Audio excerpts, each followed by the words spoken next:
عبادت کرتے ہیں، اور عربی لغت کے اعتبار سے، عربی گرامر کے اعتبار سے دوسرا ترجمہ یہ ممکن ہے اور وہ بھی درست ہے، اور ہم تیری ہی عبادت کریں گے، تو یہ پریزنٹ ٹینس میں بھی ترجمہ ہوتا ہے اور فیوچر ٹینس میں بھی ترجمہ ہوتا ہے، حال کا ترجمہ بھی، مستقبل کا ترجمہ بھی، اس کو عربی میں فعل مضارع کہا جاتا ہے۔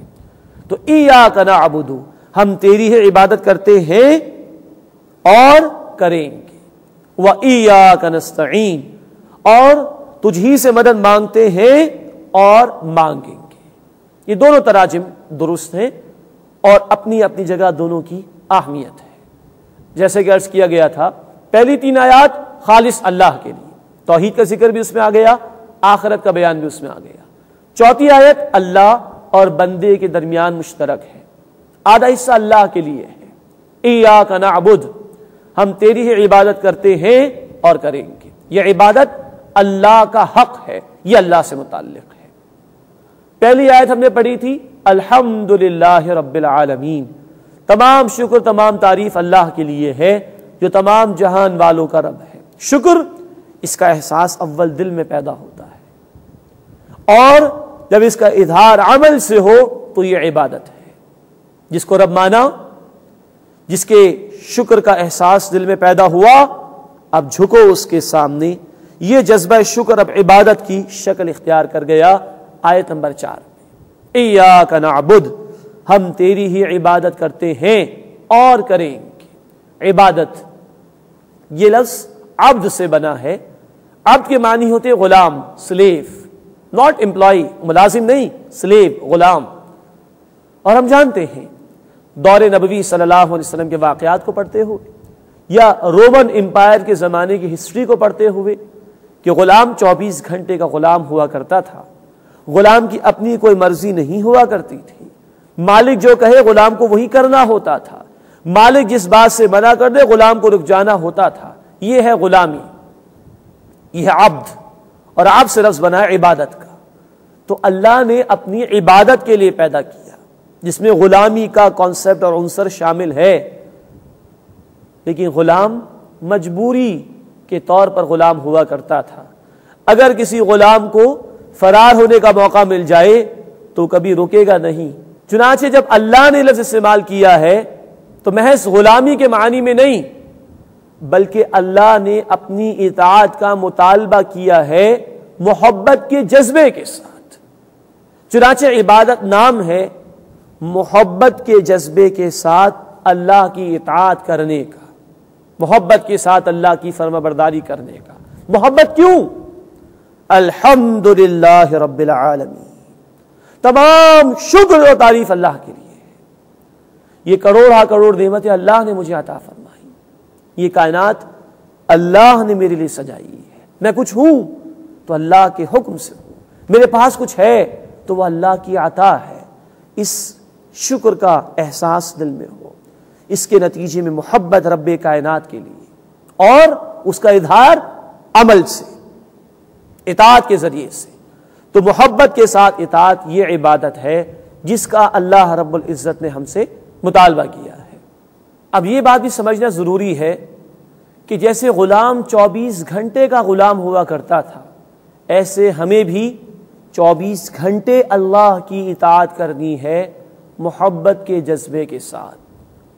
مسجد میں نماز کی ادائیگی بھی عبادت ہے، لیکن گھر میں والدین کے ساتھ حسن سلوک بھی عبادت ہے، دکان پر رزق حلال کمانا بھی عبادت ہے، عدالت میں اللہ کے حکم کا نفاذ بھی عبادت ہے، سیاست میں اللہ کی حاکمیت کا نفاذ، اس کو ساورن تسلیم کر کے اس کے احکامات کو نافذ کرنا بھی عبادت ہے۔ 24 گھنٹے کی عبادت کا مطالبہ انفرادی سطح پر بھی اور اجتماعی سطح پر بھی۔ اگر اجتماعی نظام اللہ کے احکامات کے مطابق نہ ہو تو عبادت مکمل نہیں ہو سکتی۔ کرنے کا کام یہ ہوگا کہ ذاتی زندگی میں ہر حکم پر عمل کیا جائے، اور اجتماعی نظام اگر باطل کا ہو تو اس کو بدلنے کی جد و جہد کی جائے تاکہ نظام حق کا نافذ ہو تو ہماری عبادت مکمل ہو سکے۔ اور اگر اسی جد و جہد کے دوران موت آ جائے تو پھر ہم اللہ کے سامنے اپنا عذر پیش کر سکیں کہ اللہ ذاتی حیثیت میں عبادت کرنا ممکن تھا، میں نے کی، اجتماعی طور پر ممکن نہیں تھا، میں کوشش کر رہا تھا، تو ممکن ہے کہ اللہ ہماری اس معذرت کو قبول فرما لے۔ ایاک نعبد و ایاک نستعین، ہم تیری ہی عبادت کرتے ہیں اور کریں گے۔ یہ دونوں ترجمے بھی پیش نظر رکھنا ضروری ہے، اس لیے کہ جب ہم یہ کہتے ہیں اور مفہوم ذہن میں رکھتے ہیں ہم تیری ہی عبادت کرتے ہیں، تو یہ ایک دعویٰ ہو گیا، اٹس اے کلیم، ہم تیری ہی عبادت کرتے ہیں، یہ بہت بڑا دعویٰ ہے۔ لیکن دوسرا ترجمہ اگر ذہن میں رکھا جائے تو یہ بات بیلنس ہو جائے گی، اور کریں گے، مراد انشاءاللہ کریں گے، اب یہ ایک ارادہ ہو گیا تو بات ذرا بیلنس اور ہلکی ہو جائے گی انشاءاللہ۔ وَإِيَّاكَ نَسْتَعِينُ، اور تجھ ہی سے مدد مانگتے ہیں اور مانگیں گے۔ یہ بڑا خوبصورت جملہ ہے اور اس کا تعلق بندے سے۔ یہ چوتھی آیت ہم پڑھ رہے ہیں، آدھا حصہ اللہ سے متعلق عبادت اللہ کا حق، اور آدھا حصہ بندے سے متعلق استعانت، مدد مانگنا بندے کی ضرورت ہے۔ وَإِيَّاكَ نَسْتَعِينُ، اور تجھ ہی سے مدد مانگتے ہیں اور مانگیں گے۔ کیوں؟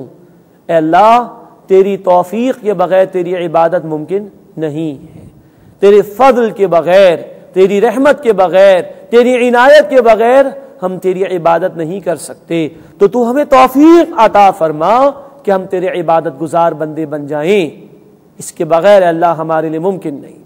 اللہ کے رسول صلی اللہ علیہ وسلم نے ہمیں دعا سکھائی، ہر فرض نماز کے بعد ہمیں پڑھنی چاہیے، اللہم اعنی علی ذکرک وشکرک وحسن عبادتک، اے اللہ میری مدد فرما اپنے ذکر کے لیے اور اپنے شکر کے لیے اور اپنی عمدہ عبادت کے لیے۔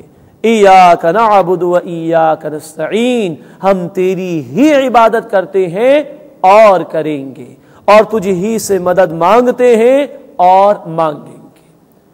یہ چوتھی آیت مکمل ہو گئی۔ اب آخری تین آیات یہ خالص بندے سے متعلق، اس میں بندے کی ضرورت کا بیان، اس کی احتیاج کا بیان، اور یہ وہ مقام ہے جہاں انسان گھٹنے ٹیک کر مجبور ہے کہ اللہ کے سامنے ہاتھ پھیلا دے، اہدنا الصراط المستقیم، اے اللہ ہمیں سیدھے راستے کی ہدایت عطا فرما، جس کا یہ ترجمہ بھی ہے اے اللہ ہمیں سیدھے راستے پر چلا دے۔ ہم پڑھ چکے، پہلا عقیدہ توحید کا بیان آ چکا، دوسرا عقیدہ آخرت کا بیان آ چکا، لیکن عرض کیا گیا تھا کہ اللہ کے متعلق اب تفصیلات، کس بات سے راضی ہوگا، کس بات سے ناراض ہوگا، کیا اسے پسند ہے، کیا اسے ناپسند ہے، تو مجھ سے کیا چاہتا ہے، یہ تفصیل انسان کی عقل اسے نہیں بتا سکتی۔ آخرت کی ضرورت کا احساس تو پیدا ہو جاتا ہے غور و فکر کے نتیجے میں، لیکن وہاں کی تفصیلات کیا ہیں،